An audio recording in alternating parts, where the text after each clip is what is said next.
Hello and welcome to episode 10. We've hit 10 of the Responsible Edge podcast with me, Charlie Martin. Thanks again for anyone out there that is listening to our show. The Responsible Edge podcast, as a reminder, is the go-to source for lessons in how to improve ethical and effective marketing strategies and activities. Today, I was absolutely delighted to be joined by the rock star duo of Gemma Butler and Michelle Carvill. These two are very experienced marketeers, with Gemma having worked as the marketing director of the Chartered Institute of Marketing, and Michelle having spent sort of over 20 years working in marketing too. They came together to write a couple of books, one of which was the key focus of our conversation today, their new book, Can Marketing Save the Planet? Really interesting conversation with them both, looking at kind of some of the key themes that came out of the book, and really taking you through 101 kind of great lessons, if you like, in how to implement sustainable marketing practices and strategies within an organization. So a really practical book for anybody out there that's looking to adopt more sustainable practice in their marketing. So anybody that wants to check out the book, I suggest you head to bookshop.org to buy the book, or you can find it on Amazon as an audiobook. So just want to say a big thank you to Gemma and Michelle for joining us today. Really interesting conversation. As always, if anybody out there has got any questions or any thoughts or opinions they'd like to throw at us or our guests, then please feel free to comment on any of our posts around this episode. And thanks again for listening. Guys, first of all, thank you so much for agreeing to join me today for the show. Just really keen to kind of kick things off by giving our listeners an opportunity to learn a bit more about you both. So I don't know who wants to kind of kick off and explain a little bit about their background, and how you guys ended up working together and what, Can Marketing Save the Planet is all about. Michelle, do you want me to go? Okay, so I'm Michelle Carvill, and I have been a marketer for, 3 decades. And I started off in advertising and then moved into the world of digital as it started to emerge. And for most of my career, I have been working in the digital marketing, social media, digital transformation space, working client side, agency side, working as a consultant, set up my own agency 22 years ago, and really have had the privilege of working with a lot of different organizations. And because of the inception of social media and these digital connected technologies at the time were just coming into being, I started to apply my marketing knowledge to those rather than seeing them as just kind of tech things that everybody was getting excited about, and thinking strategically about how these align. And that led me over the years to write various other books around digital transformation, social media strategy, digital strategy. And all the time, as I was doing all of this and speaking to leaders and doing all sorts of things around, speaking to teams around boardrooms, there was just this tension for me about the fact that, this is important, and everybody was kind of dealing with digital as if, it is changing the world. It has changed the world. Lots of things for positive, but lots of things were kind of, from an ethical perspective. I had 2 daughters, young daughters. There was a lot of challenges going on with those platforms. And it just led me to that tension of what happens with marketing and people. And sometimes it's not as responsible as it needs to be. And that kind of tension stayed with me and has stayed with me for a long time. And I've never felt really at ease. And then as a marketer, I have been a member of the Chartered Institute of Marketing. I think I was one of the first female fellows back in, 25 years ago. And I met Gemma because Gemma, as she will tell you, was the marketing director there. And I met another guy there called Geraint Evans. And the 3 of us kind of just clicked. We clicked. We had similar tensions around the responsible lens of marketing. And we would often sit around having a few cocktails, kind of moaning about things and the state of the, the role marketing played in consumption levels and plastic use and waste and digital technologies, taking over our minds and nudging people to make decisions that aren't always the most ethical or responsible decisions, and really this brainwashing kind of aspect of what we do and what we can do as marketers and the power of marketing. And there was that level of tension. And so we decided, Geraint said to me, look, you've written books before. How does it work? Should we write a book about this? And the three of us decided that, maybe we should stop moaning about it and kind of start thinking about the responsible lens of marketing and what we could do about it. And this was all at a time where there was a lot of noise around plastic use. There was a lot of noise around waste. There was a lot of, things that the climate challenge and inaction was very, very relevant at the time. It still is relevant, but it was just starting to creep in, around 5 years ago, 6 years ago, when we were having these conversations, to be much more of an important and urgent topic than it had been previously. It was starting to reach the mainstream. And so that's what we did. So we decided to sit down, plan out a book, which was this book, Sustainable Marketing, How to Drive Profits with Purpose. And Gemma can tell you the rest, because pretty much we started to read and research this book, and that really opened our eyes. Michelle, that was, by the way, a brilliant introductory synopsis to you and your background and career. I'm going to pick on one little bit. You mentioned about the sort of start of your career and then realizing the kind of development of digital and of social, etc. What was it about? You mentioned that you're that tension that was beginning to develop in yourself as a marketeer. What was it about the digital kind of explosion, if you like, that really drew your attention towards ethical and responsible marketing? Was it always there sort of pre that, or did that really kind of heighten your awareness of some of these issues?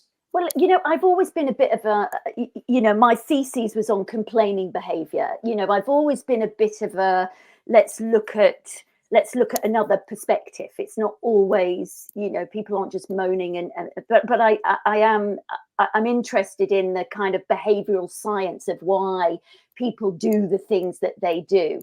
And so, of course, the behavioral science bit of the technology and digital, for me, when I started to look into that, and that all the kind of ways that we were being conditioned to be addicted to the tech, that really didn't sit very well with me. And having two teenage daughters at the time who were obsessed with, wanting to get on social, there was an element of me that could see it as a force for good, but could also see it as, we have to tread really carefully here, because this is powerful stuff. This is very powerful stuff. So the tension I think I'm one of those people that is always thinking about, I've always been a little bit of an activist. At 11, 12, I stopped eating meat and I camped outside an abattoir, stopping people going. I've been that kind of person all my life. And I guess where the digital technology thing came in was that as a marketer, I was on the treadmill of, oh, this is the next thing. Oh, isn't this great? We can really get into the eyeballs and palms of people that we want to influence and persuade to do exactly what we want them to do.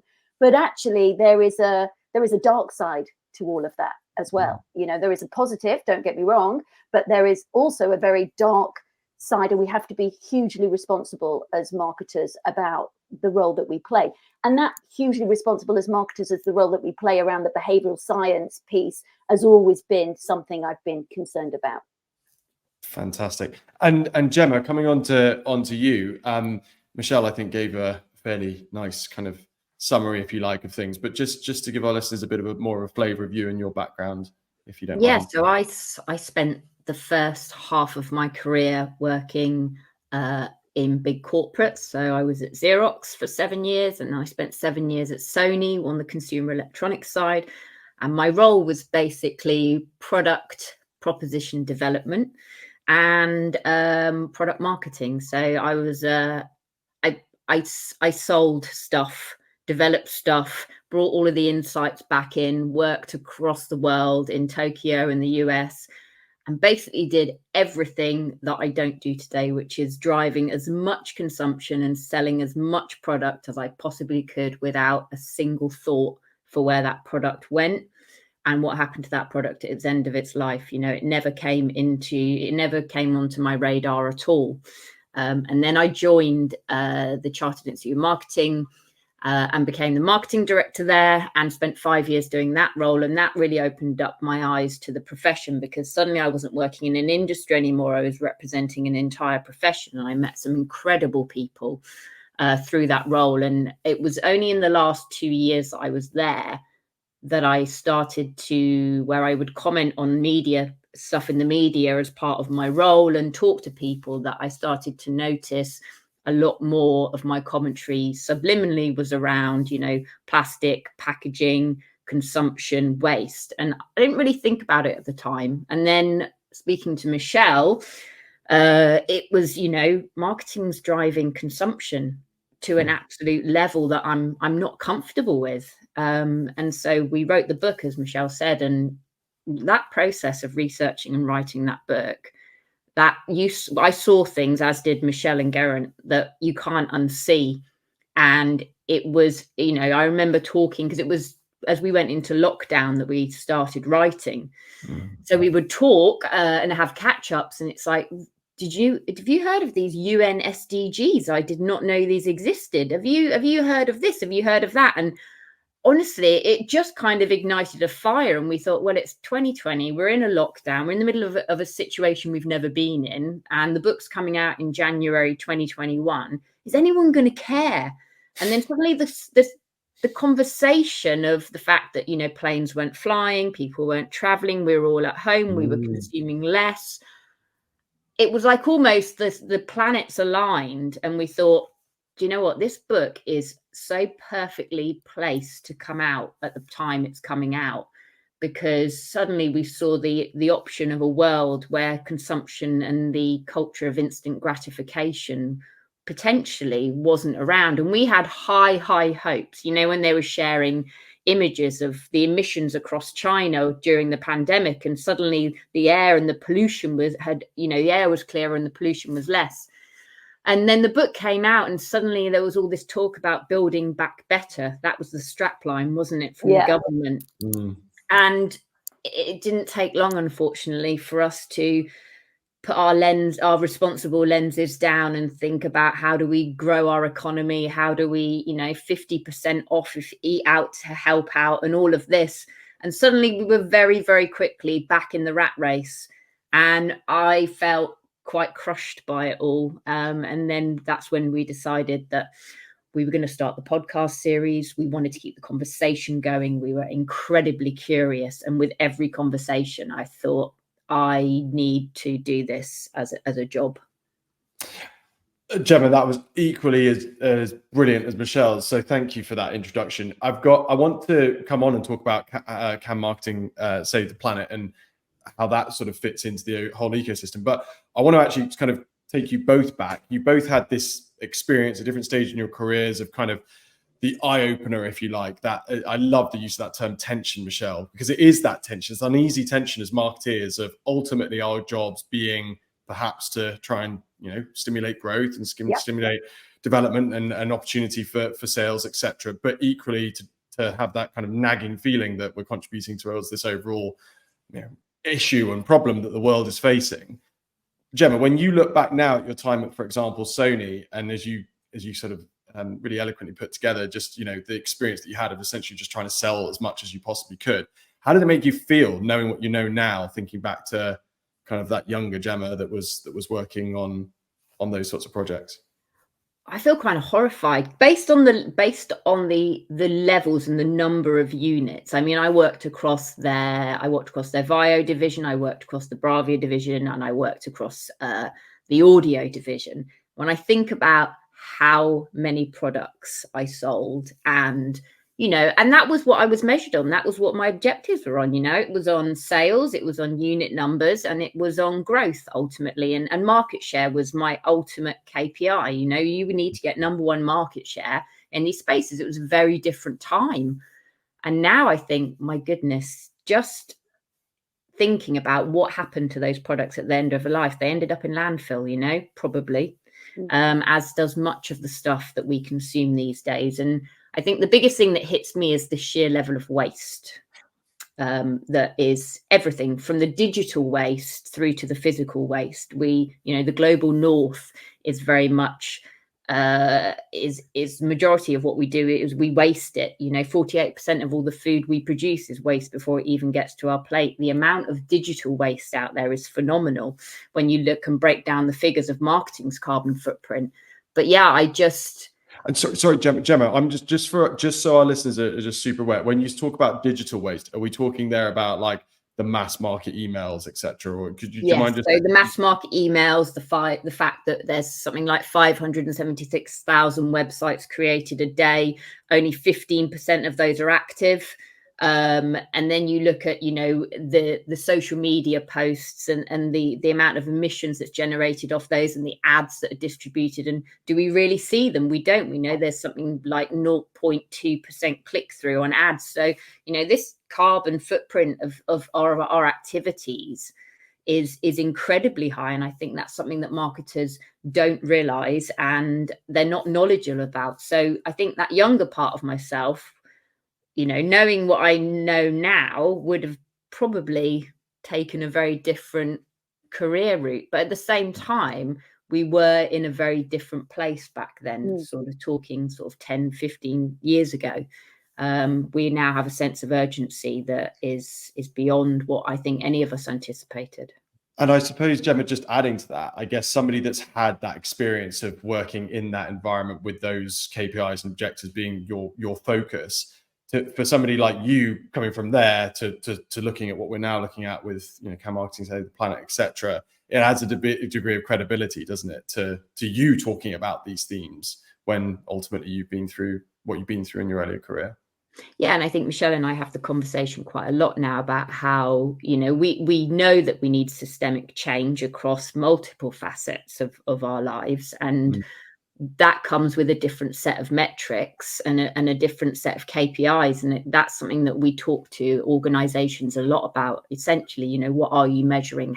And often traditional, I'll call them traditional business models, they are a bit of an anchor for organizations in terms of how they measure things. And we're very much measuring against sales, profit, revenue growth, and not so much against social impact and building communities. It's like, you know, servicing people, planet, and profit, because we have to make money as businesses, is something that we need to even that playing field out a bit.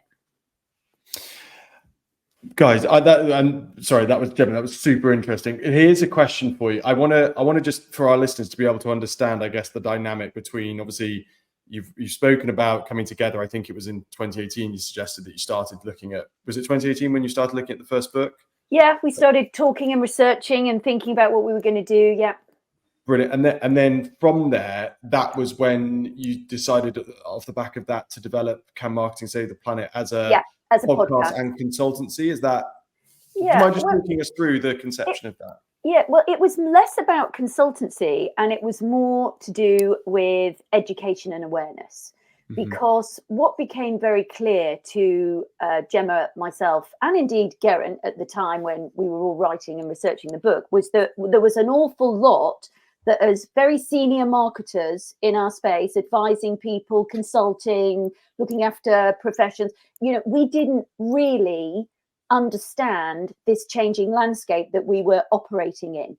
And as marketers, strategic marketers aligned with the organizational objectives of any organization, then you really need to understand the landscape that you're operating in. You don't just need to understand what's going on with your key stakeholders. You also need to understand the land, what's influencing them. What are they thinking and feeling? What are their concerns? Just like we look at economic factors, what other factors are we looking at that are coming in, these external pressures? And of course, the climate and climate science and climate change and those elements and various regulations that were starting to come in to impact the business landscape, various models like the B Corp movement growing very quickly, particularly in the UK at that time. All of these kind of areas, we were like, we didn't even know these things kind of existed. Never mind, we're at such a big, kind of important and increasingly urgent aspect for organizations to be looking at. And as marketers, we need to kind of be aware of what's going on in this space, because if we've got to deliver on those objectives, how can we do that if we're not understanding of the role that we play? And so education and awareness was where we saw an enormous gap. We didn't know about this stuff. We did some analysis, and there are 10.6 million estimated professional marketers on the planet. And so we thought that's a lot of marketers like us that, haven't done the research, potentially haven't done. And I'm not saying all marketers haven't, I'm sure there's lots of marketers that are pace setting and have done amazing things in this space. But where we were those years ago, 6 years ago, we definitely didn't understand that arena, that landscape. And we weren't calling on ourselves to become sustainability experts, but we did say, look, we have a responsibility to understand what is going on in the landscape, what those pressures are for the organizations that we are supporting or leading, and indeed those key stakeholders, and how that is all shifting. We didn't know that, so how can we help others? Gemma was perfectly positioned at the Chartered Institute of Marketing, which has got a huge learning and training education piece connected to the membership and the institution. And so our view was that really you shouldn't be able to qualify as a marketer without understanding this landscape. And ethical marketing, interestingly, when I looked at the curriculums, is usually optional. It's not mandatory for marketers. When I trained in marketing, and trust me, I've trained and trained and trained and trained over the years in various ways or another. I don't think ethical marketing ever came into it. And so we did take ourselves off. We went off to, I went back off to Nottingham Business School, did a inclusivity and sustainability leadership program. And the more we learned, the more we understood that marketers aren't even looking at this. The more people that we spoke to in academia, we understood that this was not really an area of priority, particularly in the marketing landscape. So we said, let's change that. So Gemma worked with the Chartered Institute of Marketing to develop the first professional qualification in sustainability for marketers. I developed the first carbon literacy training for marketers, and collectively we worked to develop a suite of resources to support marketers within organizations or independently to get on board and understand this landscape. And that was really, it was just the next natural progression, because this was what we'd learned through our book. How can we take that learning and education and put it into training? I'd been training for a decade in digital transformation. So it was like, we know what to do. We know how to put programs together that help people to embed and understand what they need to understand. So now let's take this important piece of training and education and develop some programs and solutions for organizations. And that's really what we've been doing. But of course, like any good, you don't want to be a trainer. You want to be in it doing the doing. And that's why we have made sure that we keep the podcast going. We work with organizations, not just in training them, but working with them, truly understanding the challenges that they're facing and developing solutions that then mean that we can train and support people that need to understand how those solutions need to be implemented, embedded. So that it's been a natural evolution, really, Charlie. It wasn't planned. That's what we're going to do methodically. It's kind of, oh my goodness, we didn't know this. Other people don't know this. What can we do about this to support training and education? Yes, we can do a podcast. Yes, we can put some resources together. And yes, we can develop some training and development for organizations. Michelle, that's awesome. And so essentially we have, that first book, the sustainable marketing book. Then we have the development of Can Marketing Save the Planet as a sort of a further manifestation of the insights and learnings that you've taken from that into a form of resources and workshops and podcasts, etc. Talk me through then how the new book comes into into play with that kind of timeline of events? And well, I guess the new book, As If by Magic, Can Marketing Save the Double Planet? magic. Yeah, 101 ways to use sustainable marketing as a force for good. I think, we were 68 podcast episodes in, and we basically thought, how do we share our journey to date, but how do we share all of the insights and conversations and everything that's come from our guests? Because with every conversation we had, we learned something new. And by the way, sustainable marketing is a huge challenge, but it is also such an exciting time, we think, to be a marketer, and put a responsible lens over what you do and effectively move away from features and benefits. And, how do you just sell someone something, to how do you get people to act as well, and look at that broader picture. So we believe it's a really exciting time and a really exciting challenge to take on and be a part of, positive impact. So yeah, we spoke to, we had a meeting with our publishers, Bloomsbury, and yeah, they were very much, please write the book. So we went away and had a look at how could we write this, and yeah, came up with, I don't know why we did it at the time, but 101 chapters was our framework. And the book's really designed as a handbook, because it's for marketers. And there are a number of options on how to use the book, how to read the book. You can go from chapter 1 to chapter 101. You can dip in and out at specific points. You can we built it off a strategic marketing model around, basically analytics, where are you now, strategy, tactics, challenges, all the way through to metrics and measures. So, wherever you are on your sustainable journey as a marketer or as a business, there is something in there. There's 101 different subjects that we break down. And then at the end of every chapter, and they're short, sharp chapters, at the end of every chapter is 3 actions you can consider. So there is 303 actions throughout the book, which marketers can go away and start implementing and working on with immediate effect. Wow.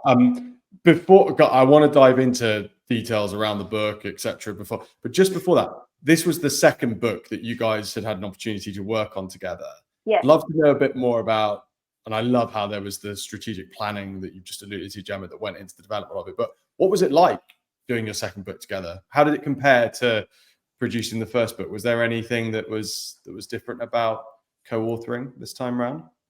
Well, it was just the two of us this time, and we worked very well together. We're quite yin and yang, optimist, pessimist. We do work well together. So we you're rock stars together. Sorry to interrupt, but I should say to listeners, Gemma and Michelle and I have met on a few occasions previously, and I have to admit, these two are as rock star as they get. So as soon as the duo, the rock star duo. So sorry, Michelle, you were saying. So I think it was just a natural progression. We knew we were, we know we can write, and we knew that we had a format for the book, and we wanted to break it down into a very sizable format. Kind of, what is it? Each subject, what is it? Why it matters? Where to start? So it gave us a framework. It gave us what we needed to do. The 101 topics sounded great as a title, and we were like, yeah, because there's so much we need to do. But actually, when we got into it, we could have gone to 150. It's quite challenging, actually, to write.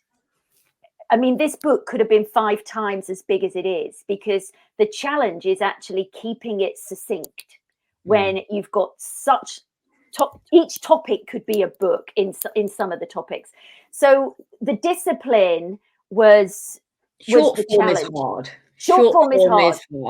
Yeah. It's way more difficult to say what you need to get across. It also means that there's no fluff.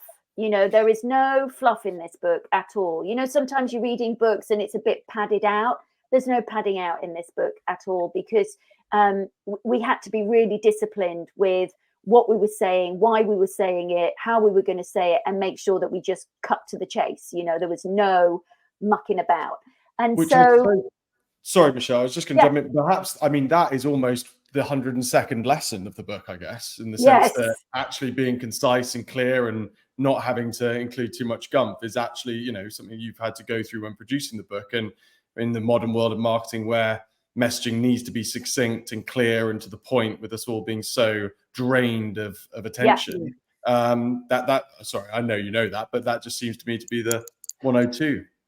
Yeah, absolutely. I mean, there was so many lessons.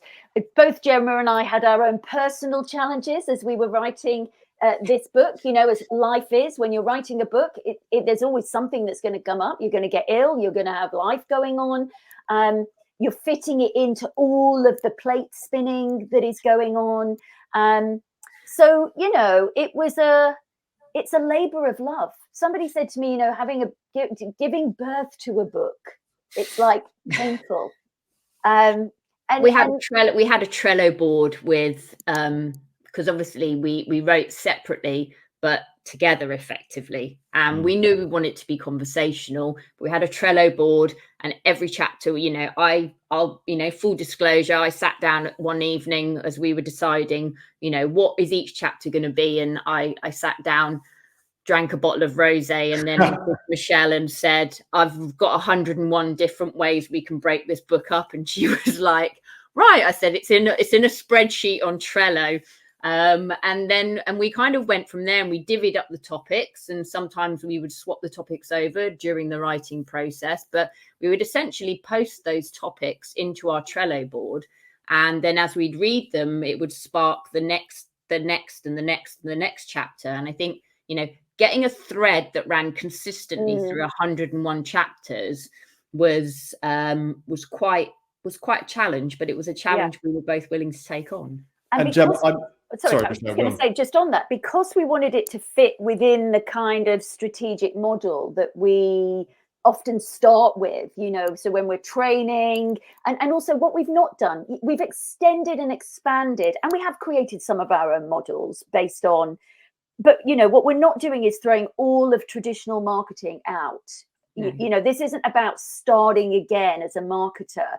This is about rethinking and reappraising and remodeling what we're doing with a more responsible lens. So we didn't want it to be like a whole new thing that marketers have to now learn. This is a case of, look, marketers, you understand soft stack. Now just stretch it out and think about what would be required if you have to allay a responsible lens. You know what the 7 Ps are. Now we're going to stretch them out because nobody's really looked at them for a long time and they need a lot of rethinking. So now let's start how they apply. And what that does is it shines a light onto the marketer that actually, when you look at that holistically, it means that marketing is working across the whole value chain of the business. Well, yeah, that's as we know, but sometimes you have to evidence it and then see what that responsible lens looks like. And the marketer may not be responsible for doing all of that, but they are responsible for asking the right questions around, well, what are we doing in that area?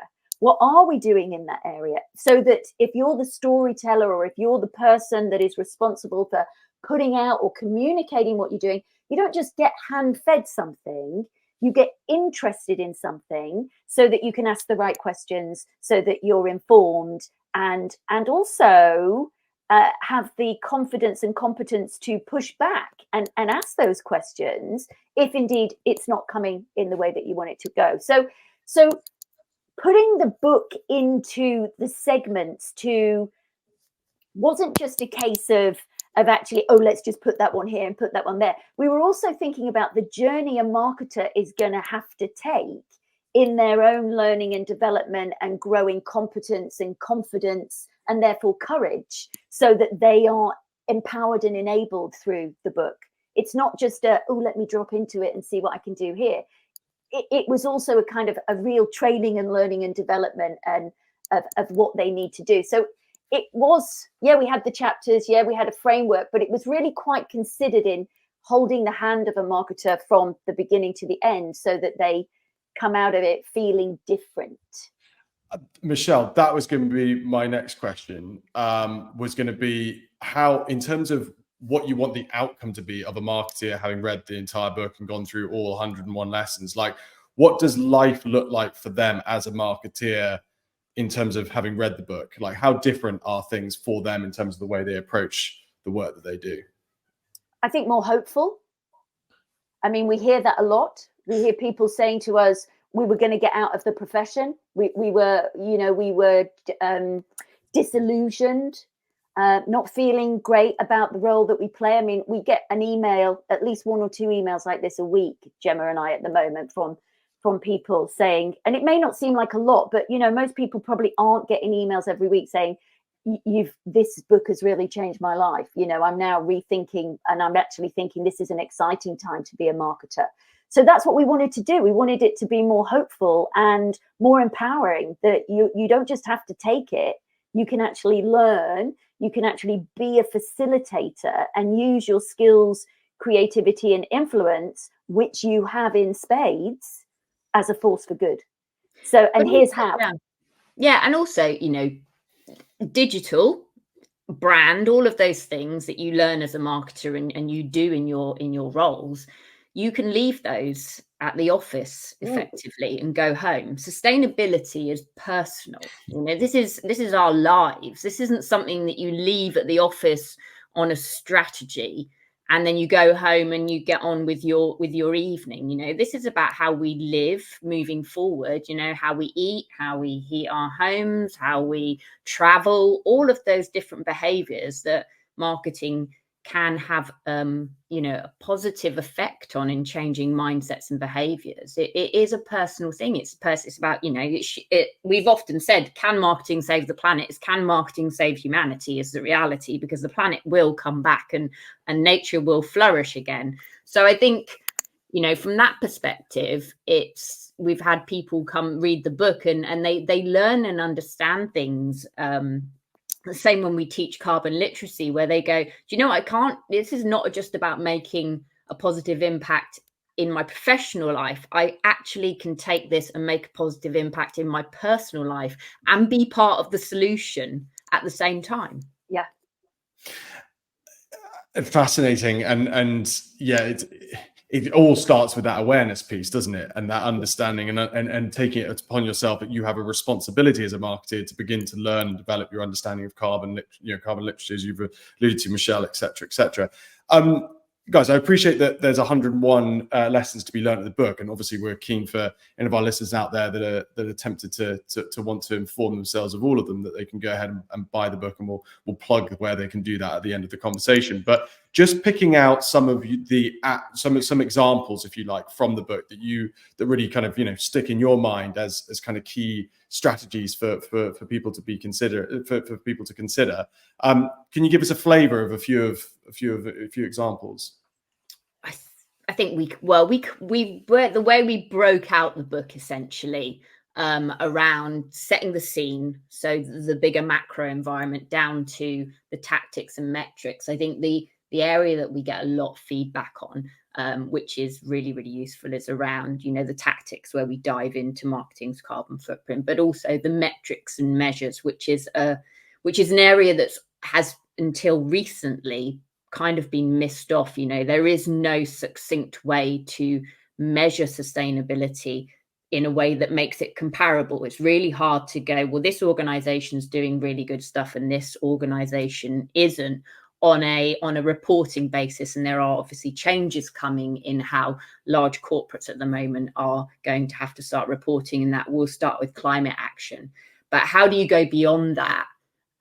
Because if marketing is always going to be measured on those traditional growth metrics, how can you build the business case for a marketer to say, we need to be doing this around people and planet as well in society? So I think a flavour of the book, we start off with our number one chapter is Earth as a stakeholder.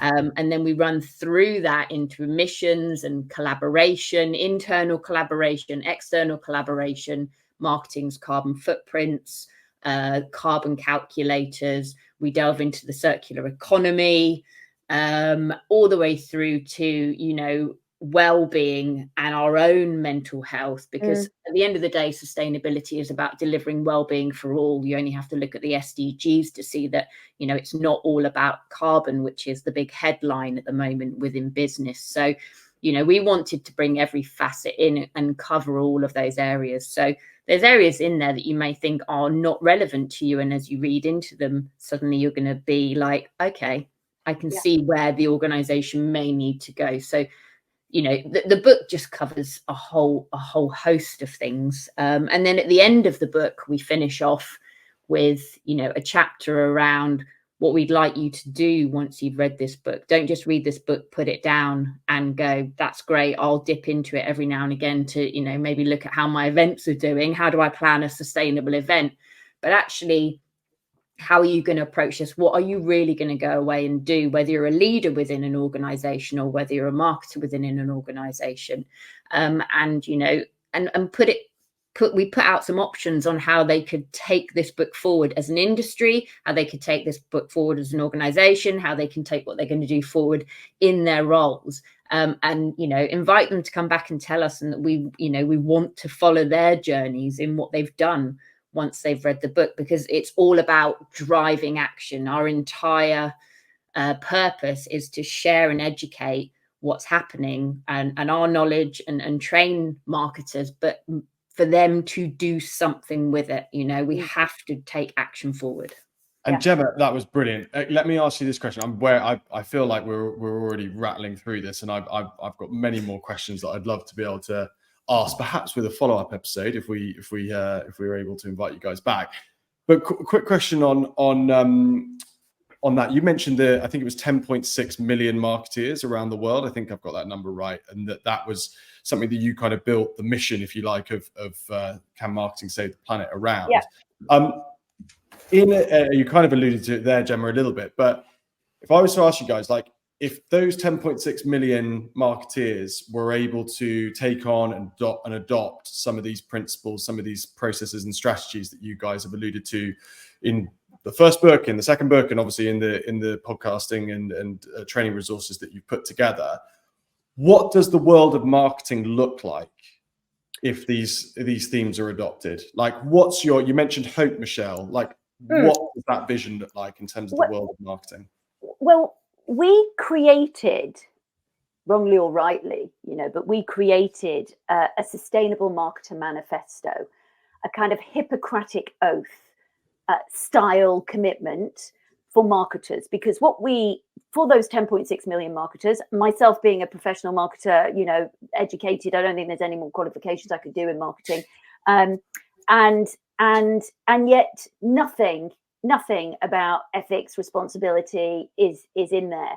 And so the Sustainable Marketer Manifesto that we created was really answering and kind of any marketer, whether you've read our book or not, you know, but read the book, and this is where we're pointing people to do around that education of those 10.6, is that every marketer should be committed to continuously learning about the landscape that they operate in, and to get educated and aware about important things that matter to the world that they are operating in. Because as a marketer, you're not operating as a silo. You're operating, you've got your customer, you've got brand, that it's hearts and minds, you know, that we're talking about here. This is people.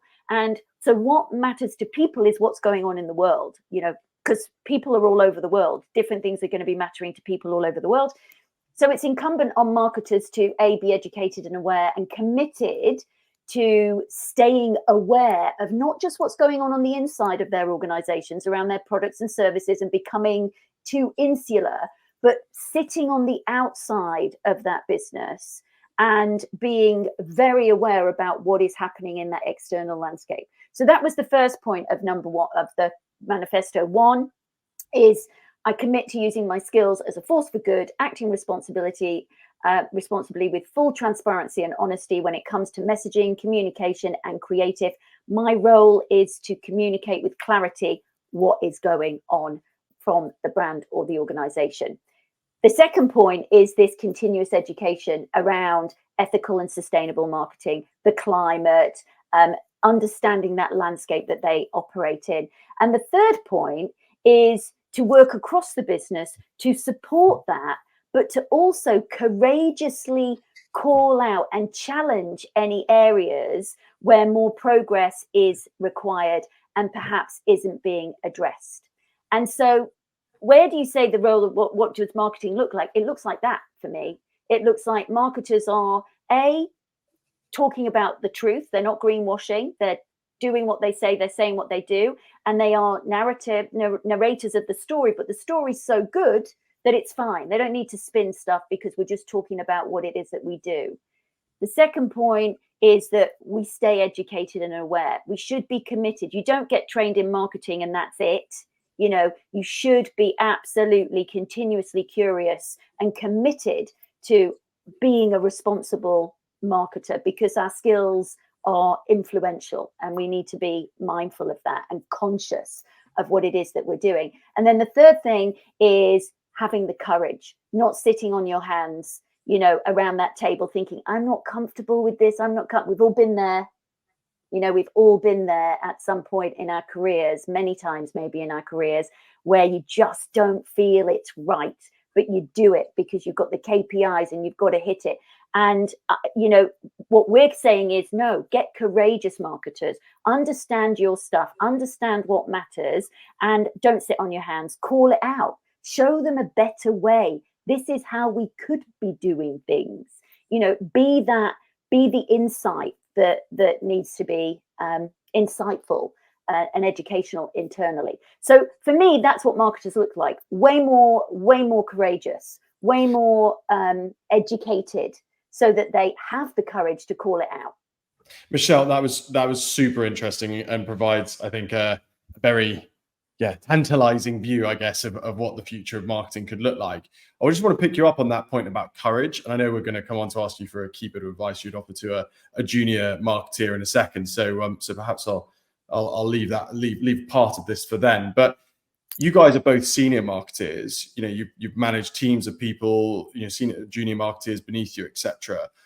Can you just touch upon the role of management within the marketing function in terms of enabling and encouraging and empowering junior members of your marketing team to be courageous when it comes to questioning and querying the things that they're told? Like, what role, if any, do you think that kind of senior marketeer and perhaps C-level exec plays, I guess, in creating a culture of curiousness, as you've alluded to, Michelle?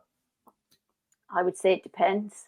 It depends on whether or not they're good leaders. We have good leaders, we have bad leaders, you know. Sadly, some of them will be terrible. Brilliantly, some of them will be great. You know, and I guess it depends on what's driving the business. And this is, you know, when Gemma and I, when we interview people, we always ask the same 3 questions in our podcasts. And the majority of people come back and say, when we say, what do you want the business to look like in 10 years' time? Most people say very different, with a very different set of KPIs, that we're not just focused on growth at any cost. And I think that's the challenge for leaders at the moment, that if they've got metrics and targets that don't align with opportunity that we see as, you know, doing people, planet and profit, then I think it's challenging to cascade that empowerment down through the business because you're not thinking that way. But if you've got a great leader that is, then of course you continuously educate your team and you continuously encourage them. I think we do a lot of work with organizations around sustainable leadership, and the main area of focus is around the skill sets of sustainable leaders. And, you know, we see the role of sustainable leaders no matter which department you work in, because sustainability touches on everybody's role, no matter what you do, as being facilitators as opposed to, you know, leading and taking we take people along the journey, but you've got to facilitate that. And I think helping and supporting your team, your junior marketers, or, you know, your mid-level marketers in building the business case for change is absolutely critical, because whether we like it or not, we have to build a business case around it, because that is ultimately what business understands. But it's also educating the you know, if sustainability, we have a model which is inwards, upwards, outwards. So inwards, starting with yourself and understanding what values, you know, what do your employees value and what's their knowledge and what matters to them, and then upwards to the C-suite. If the C-suite in your organizations aren't prioritizing sustainability on their agenda, then they need to. But how do you influence that? And you have to build a business case. You know, you can't tell them that the world, as much as I'd love to run into a room screaming that humanity is going to die out and there's all these terrible things happening, you have to build that business case for why it's, you know, why they need to change, because in big organizations it's a huge task. And then outwards, how do you communicate that? How do you communicate that to all your key stakeholders? So, you know, this whole facilitative role for senior marketers is absolutely critical, and they need to be supporting as much as they possibly can. And it may be a hard challenge, and it may be that no one's listening, but I think until you're bored of yourself, you should not stop talking about something, because that's that'll be the point in which people start to take action. Yeah. I think there's another thing on that internal external thing that, you know, Gemma mentioned inwards, upwards, outwards model there briefly. But one of the things that constantly comes up around this piece as well is this two-pronged approach. You've almost got marketing sustainability, and then you've got sustainable marketing. And we mentioned this in the book, in the intro. That marketing sustainability is that if the organization has got a sustainability agenda, then it needs to be embedded fully within the organization, just like any strategy, so that everybody can get on board with it, so that everybody can understand it. And some organizations do that really well, but many don't. And it's interesting that when we speak with many teams, and if we're training them or working with them at a workshop, you know, and we'll be giving them some insights and data, and they'll be like, this is amazing. How did you find out about this, about what our business is doing? And I'm like, this is your report. You know, this is your impact report. And it's not about them being stupid. It's about it not being communicated effectively internally. So this is where the marketing of sustainability is just outwards, but nothing's gone on inwards, you know? So an organization is really keen to get it outside, but it's not talking to anybody internally. So then people aren't on board with it. You know, I have sat round so many tables with great marketing communication professionals that can write really good stuff, you know, that really understand what they're doing, but they're not being given the chance because it's just outwards focused. And so I do think there is a disconnect when it comes to leadership as well, that sometimes it's just about, let's tell the story out, but let's not focus on getting our own people on board. So that is a critical piece that is often missing. Yeah, fascinating. Guys, as I sort of expected with you two, I think we've rattled through our conversation today. I do just want to finish though, as I say, keen to maybe invite you guys back if you're up for it. But last thing to finish with, thinking back to your younger careers, I know we've touched upon, you know, your younger careers themselves, and spoken a little bit about the experience of junior marketeers. But what's your number one piece of advice that you'd offer to a junior marketeer starting out in their career? I think we've had some interesting themes today, but what would be the number one thing that you would suggest to them? Educate yourself.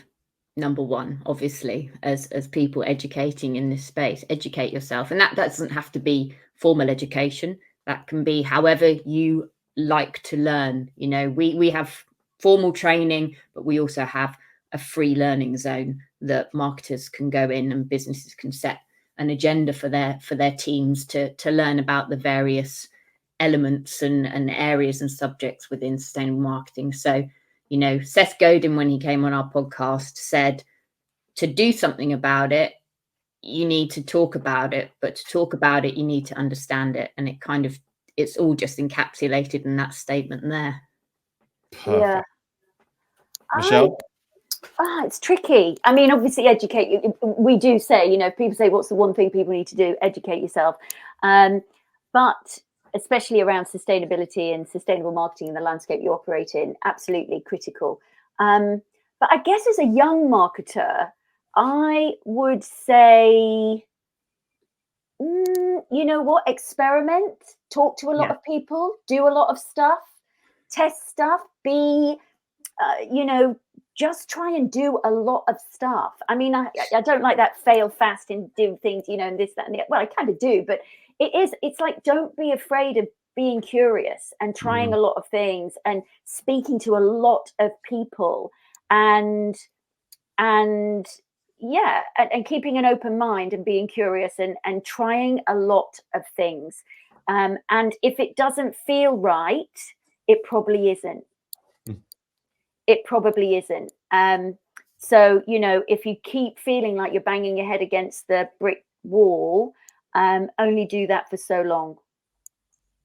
Brilliant. Educate yourself, stay curious, stay Yes. interested in trying new things, and explore and experiment. Fantastic. Guys, thank you so much for joining us today. Really appreciate it. Thank you for having us. A pleasure.